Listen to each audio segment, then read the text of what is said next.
통일 번영을 여는 북한 전문 통신 NK투데이 공식 팟캐스트 스케치북 118회 방송을 시작합니다.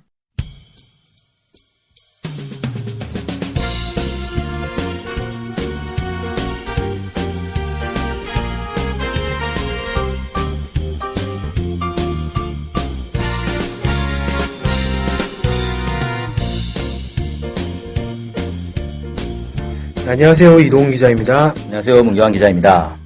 네. 최근에 일본에서 전쟁을 다시 할 수 있는 국가가 됐다. 일본이 다시 전쟁할 수 있는 국가가 됐다. 이런 얘기 들어보셨죠? 네, 안보 법안 통과시켰잖아요. 네네. 여당끼리 그냥 알아서 뚝딱. 네. 19일날 새벽에 날치기 하듯이 통과를 해가지고 다시 전쟁을 할 수 있는 국가가 됐다. 이런 얘기가 막 나오던데 그때 19일날 11개 법안이 통과가 돼서 맞다, 많이도 통과했네요. 네, 이제 소위 법안이라 이렇게 돼 있던데 집단적 자위권이라고 얘기도 하고요. 그래서 네. 일본이 공격을 받지 않아도 밀접한 나라를 위해 무력으로 반격할 수 있다. 이런 내용으로 통과가 됐다고 합니다. 그전에는 일본이 전쟁을 할 수는 없었던 거죠. 네, 주도적으로 이렇게 그러니까 침략을 했을 때 누가 일본이 침략했을 때 반격은 가능하다. 이런 정도는 됐던 것 같은데 방어만 할 수 있는 나라. 이게 이것을 일본이 공격받지 않아도 다른 나라를 위해서 할 수 있다. 라는 식으로 좀 더 공격적인 개념이 들어가게 된 거죠. 이제 본격적으로 네. 전쟁을 할 수 있는 나라가 됐는데 네. 일본이 누구랑 전쟁하고 싶어서 이런 걸 만들었을까요? 밀접한 나라라고 하면 딱 두 개밖에 없지 않겠습니까? 미국과 한국 이 정도일 것 같은데 네. 그 대상은 여러 나라가 있겠지만 주로 북한이 되지 않을까라는 예상을 많이 하더라고요. 그래서 중국은 아닐까요? 중국도 포함이 되겠죠. 포함이 네. 될 텐데 북한이 주 타겟도 되지 않겠느냐라는 전망이 또 많더라고요. 일본이 중국하고 전쟁하기엔 좀 부담이 많이 될 거예요. 네. 쉽지는 않겠죠. 가장 또 일본에서 민감하게 반응한 게 북한의 미사일 이런 거 아니겠습니까? 그렇죠. 네, 그러다 보니까 아무래도 북한이 타겟인 것 같은데 그러다 보니까 이 안보 법안 통과가 북한을 좀 겨냥한 거다 보니까 북한에서도 상당히 민감하게 이 일본의 안보 법안 통과에 대해서 반응을 하고 있습니다. 그러겠죠. 네. 그래서 그 소식을 오늘 좀 전해 드리려고 하는데요. 네. 세계일보 보도에 따르면 북한이 이 안보 법안 통과에 대해서 일본이 역사의 교훈을 망각하고 군국화와 재침의 길로 내달리고 있다. 이렇게 얘기를 하면서 미국을 또 겨냥을 했어요. 일본을 돌격대로 내세워 힘으로 아시아와 세계에 대한 지배 전략을 실현해 보려는 미국과 미국을 등에 업고 해외 침략 야망을 실현해 보려는 일본의 추악한 야합의 산물이다라고 직설적으로 미국과 일본에 대해서 비판을 했습니다. 그렇군요. 미국이 뜬금없이 일본에서 법을 통과했는데 왜 미국이 나오는가? 실제로 미국이 이 안보 법안 통과 관련해서 적극적으로 환영한다는 입장을 좀 보였기 때문에 더 그랬던 게 아닌가 싶고요. 네. 이 미국에서 뭐라고 했냐면 일본의 안보 법안이 국제 평화와 안보에 기여할 것이다. 이렇게 이야기를 했습니다. 전쟁을 할 수 없던 나라가 전쟁할 수 있게 됐는데 그게 평화와 안보에 기여한다. 네. 논리가 좀 이상한데요? 네. 게다가 일본이 세계 2차 대전을 일으켰던 나라 전범 국가 아니겠습니까? 그렇죠.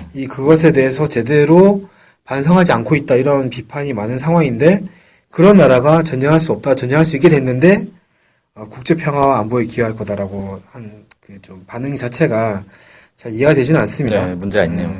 어쨌든 그런데 저희 평가는 그런데 미국 국무부는 이렇게 얘기를 했어요. 일본이 2차 세계대전 이후 70년간 법치주의와 민주주의, 평화 증진에 전념해왔고 이는 모든 국가의 본보기가 된다. 이렇게 얘기를 했습니다. 일본이 모범 국가네요? 글쎄요. 어떤 기준으로 모범 국가인지는 잘 모르겠는데 이상하네. 아무튼 미국에서 이렇게 평가를 한다는 거죠. 그러니까 북에서 이 미국과 일본의 추악한 야합이다. 이렇게 좀 강하게 비판한 게 아닌가 싶습니다. 그렇군요. 네. 예. 구체적으로 북한이 이 법안에 대해서 뭐라고 평가를 했냐면 다른 나라에 대한 침략의 길을 열어놓기 위해 만들어진 악법이다. 이렇게 얘기를 했고 일본이 그러니까 북한이죠. 북한과 교전 상태에 있는 미국의 침략적인 군사 행동에 공공연히 가담해 지난날과 마찬가지로 조선을 침략의 첫 대상으로 삼으려 한다는데 가장 큰 위험성이 있다.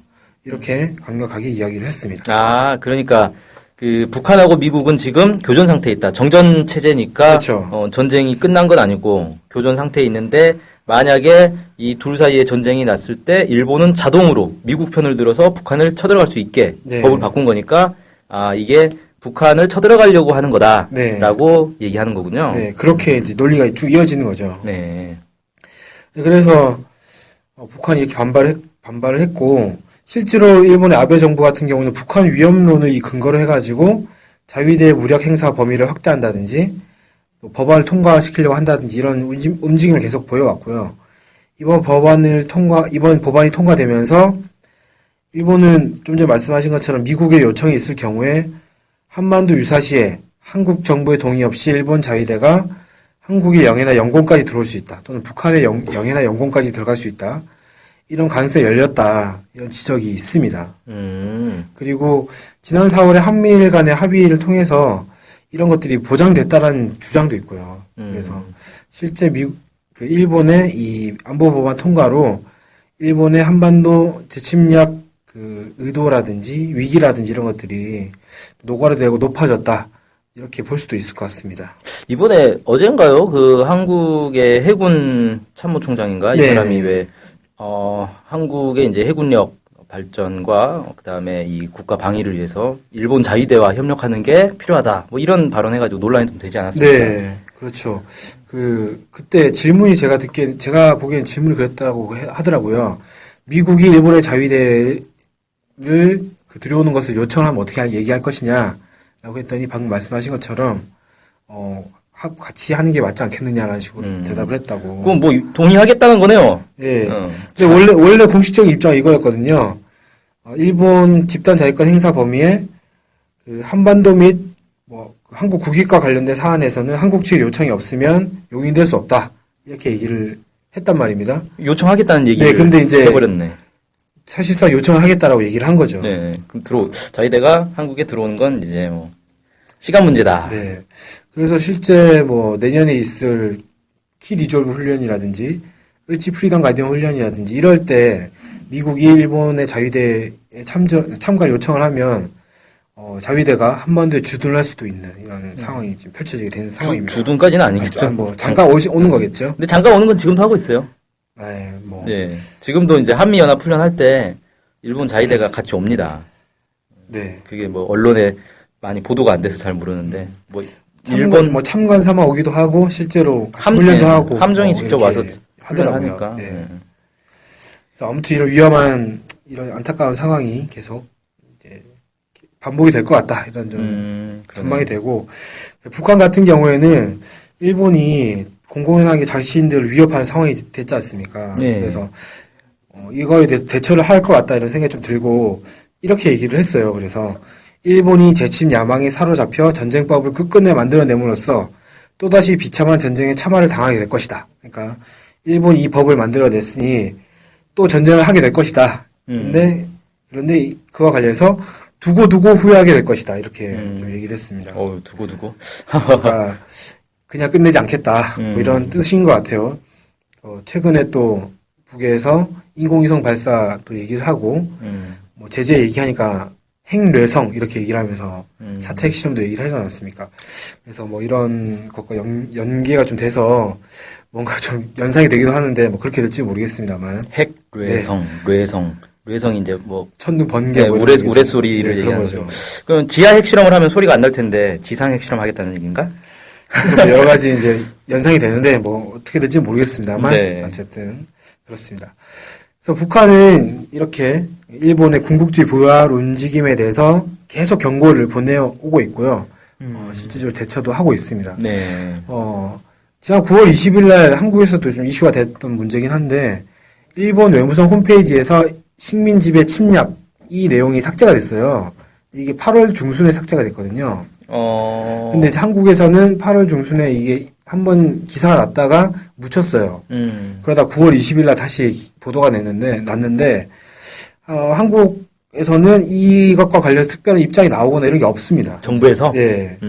그런데 이제 북한은 이미 입장을 발표를 했더라고요. 찾아보니까 9월 3일 날 조선중앙통신과 노동신문 이런 데서 일본의 조치가 이런 이제 식민지배 침략 내용을 삭제한 조치가 아베 담화 8월 14일에 있었던 아베 담화를 따른 것으로서 과거 범죄 역사를 전면 부정한 것이다. 그래서 이건 이제 잘못된 거다 이렇게 얘기를 하면서 일본은 군국주의 악몽에서 깨어나 과거 범죄 역사를 인정하고 사죄하며 배상해야 한다. 계속 이렇게 이야기를 하고 있습니다. 네, 그렇군요. 그래서 어쨌든 이제 일본이 전쟁을 할 수 있는 이제 보통 국가라 그러죠. 네. 우리도 전쟁을 할 수 있다.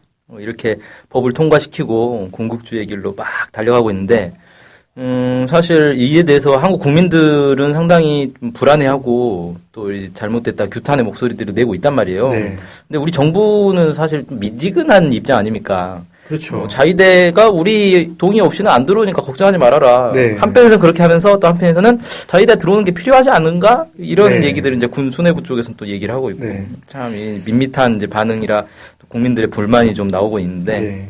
북한은 그냥 좀 대놓고 두고 후회하게 될 것이다. 뭐 이런 절대로 묻고 할 수 없다. 이런 표현들을 써가면서 이게 북한 정부의 공식 입장인 거죠?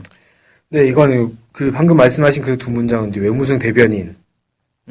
외무성 대변인이 뭐 담화를 했나 네, 보죠? 담화를 해가지고 그렇게 얘기를 한 겁니다. 네. 묵고 하지 않겠다. 두고 후회하게 될 거다. 이렇게 얘기를 했고, 식민지배 침략 관련해서는 이제 언론에서, 북한 언론에서 경고를 또 날리기도 했죠.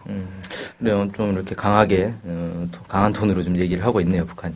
자, 어쨌든, 그래서 오늘은 북한이 일본의 이 안보법안 통과에 대해서 상당히 강한 반발을 했다. 이런 네. 내용으로 소개를 해주셨네요. 네. 앞으로도 뭐 이런 내용들이 더 많아질 것 같은데, 추후에도 북한이 일본에 대해서 어떻게 하는지 좀 또 주목해서 봐도 괜찮을 것 같습니다. 네, 오늘 방송은 여기서 마치겠습니다. 감사합니다. 네, 감사합니다.